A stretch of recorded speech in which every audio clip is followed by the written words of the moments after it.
Hello students, আমার চ্যানেলে তোমাদেরকে স্বাগত। শুরু করছি ক্লাস 12-এর থার্ড সেমিস্টারের রায় মার্টিন প্রশ্নবিচিত্রা থেকে একটি ইতিহাসের মডেল কোশ্চেন পেপার আমরা করব। ঠিক আছে, তো চলো শুরু করে দিই ক্লাসটি। তোমরা দেখতে পাচ্ছ তোমাদের সামনে রায় মার্টিন প্রশ্নবিচিত্রার থার্ড সেমিস্টারের বইটা আমি এনেছি। এখান থেকে কিন্তু আমি তোমাদের ইতিহাসের মডেল কোশ্চেন পেপার পাঁচ নম্বর যে মডেল কোশ্চেন সেটটা সেটা এখন তোমাদের সামনে তুলে ধরবো।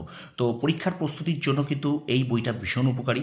আমি কিন্তু বইটার অ্যাডভার্টাইজমেন্ট করছি না, কারণ এই বইটা কিন্তু ভীষণ হেল্পফুল করবে।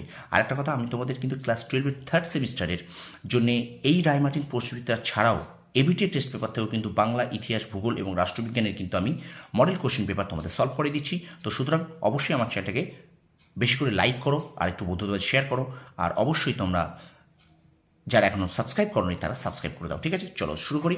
দেখো, এটা আজকে আমরা পড়বো 5 নম্বর সেট। ঠিক আছে, আজকে আমরা 5 নম্বর সেট করব। এটা Barasat Mahatma Gandhi memorial high school, MGM high school, ভীষণ নাম করা একটা স্কুল, সেই স্কুল থেকে আমরা এখন এই 5 নম্বর মডেল সেট করব ইতিহাসের। ঠিক আছে, চলো শুরু করি। বলছে দেখো, অল বিরোনি তহকক ই হিন্দ গ্রন্থটি কোন ভাষায় রচনা করেন? আরবি। আচ্ছা, বিবৃতি এবং কারণ আছে, এটা অপশান হবে এ উত্তর। ঠিক আছে, আমি আর করছি না, অপশান এ হবে উত্তর। পরে দেখো, কে বার্নিকে পর্যটকদের যুবরাজ অভিধা প্রদান করেছিলেন? এটা মোদাভের কাউন্ট। আচ্ছা, হিন্দুকুশ পর্বত অতিক্রম করে গজনি ও কাবুল হয়ে ইনি ভারতে প্রবেশ করেন। তখন দিল্লিতে সুলতান ছিলেন মোহাম্মদ বিন তুগলক। সুলতান তাঁকে দিল্লির কাজী হিসেবে নিয়োগ করেন। কার সম্পর্কে বলা হয়েছে? Ibn Battuta. মার্কোপোলোর বর্ণনায় ভারতে উৎপাদিত স্থানীয় কোন শস্যের উল্লেখ রয়েছে? এটা ধান হবে উত্তর, অপশান বি। আচ্ছা, এখানে আর দুটো বিবৃতি আছে, বিবৃতি দুটো দেখো বলেছে সত্য মিথ্যা করতে। এখানে বিবৃতি 1 সত্য এবং 2 উভয় সত্য, তাহলে অপশান সি হবে। এই তোমরা একটু পড়ে নাও, এটা সময় নষ্ট, যাতে বেশি না যায়, ভিডিওটা যে ছোটোর মধ্যে থাকে, সেই জন্যই আমি এগুলো আর পড়ি না, বিবৃতি আর কারণগুলো। ঠিক আছে, তো এখানে উত্তর হবে অপশান সি, 6 উত্তর হবে অপশান সি। তারপরে দেখো, মধ্যযুগে ভারতে ভক্তি আন্দোলনের প্রসার লক্ষ্য হলো হিন্দু মুসলিম বিরোধ হ্রাস করা। পরে দেখো, সুফিবাদের তত্ত্বগত বৈশিষ্ট্যগুলি হলো ভক্তি ও প্রেমের মাধ্যমে ঈশ্বর উপলব্ধি। আচ্ছা, রাজস্থানের যে ভক্তিবাদী সাধিকা রাধা নামে পরিচিত তিনি হলেন মীরাবাই। ভক্তিবাদের ফলে ভারতে আঞ্চলিক ভাষা ও সাহিত্যের বিকাশ ঘটে। পরের প্রশ্ন দেখো, ভক্তি আন্দোলনের আদি প্রচালক ছিলেন রামানুচার্য। আচ্ছা, এখানে প্রদত্ত রেখাচিত্রে উল্লিখিত গ্রন্থ দুটি হলো, এখানে দেখো হবে একটা হলো চৈতন্য চরিতামৃত আর হলো চৈতন্য ভগবত। ঠিক আছে, অপশান এ হবে।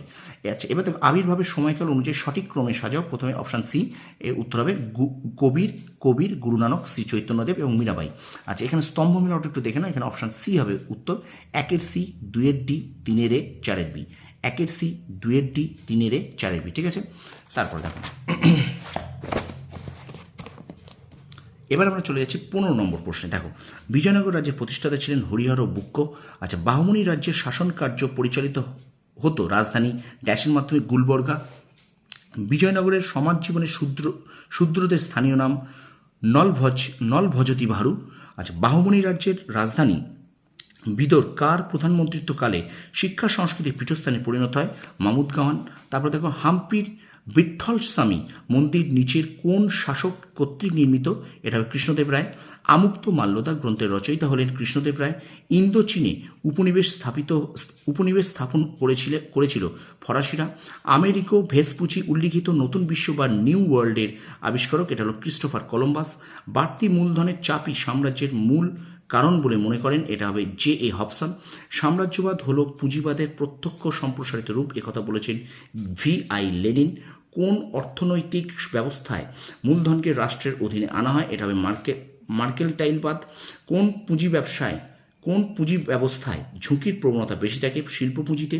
উগ্র জাতীয়তাবাদী তত্ত্ব প্রচারে ওয়েলথ পলিটিক নীতিটির প্রবক্তা ছিলেন কাইজার দ্বিতীয় উইলিয়াম।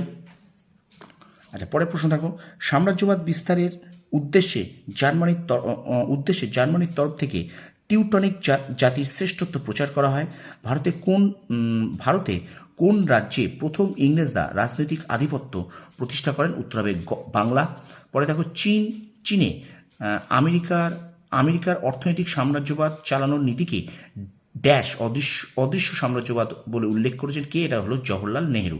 পরের প্রশ্ন দেখো, অনুন্নত, আচ্ছা একটুখানি বইটা একটুখানি,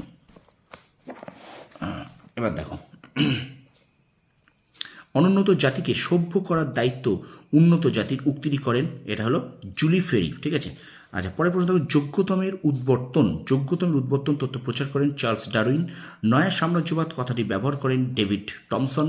শুধু ভৌমিক আধিপত্য নয়, বিভিন্ন দেশের অধিবাসীদের শক্তি সম্পদ, অর্থনীতি, শিক্ষা ও সংস্কৃতি সাম্রাজ্যবাদী দেশের স্বার্থে ব্যবহার করাকে বলা হয় নয়া সাম্রাজ্যবাদ। ইংরেজরা ভারতের কোথায় প্রথম বাণিজ্য কুঠি স্থাপন করেন? উত্তর হবে সুরাটে। পিটের শাসন আইনের দ্বারা গঠিত বোর্ড অব কন্ট্রোলের সদস্য সংখ্যা ছিল 6 জন। ভারতে ব্রিটিশ শাসনে ইস্পাত কাঠামো বলা হতো আমলাতন্ত্রকে। আচ্ছা, ভারতের স্থায়ী সেনাবাহিনী গড়ে ওঠে ক্যাপ্টেন স্ট্রিঞ্জার লরেন্স।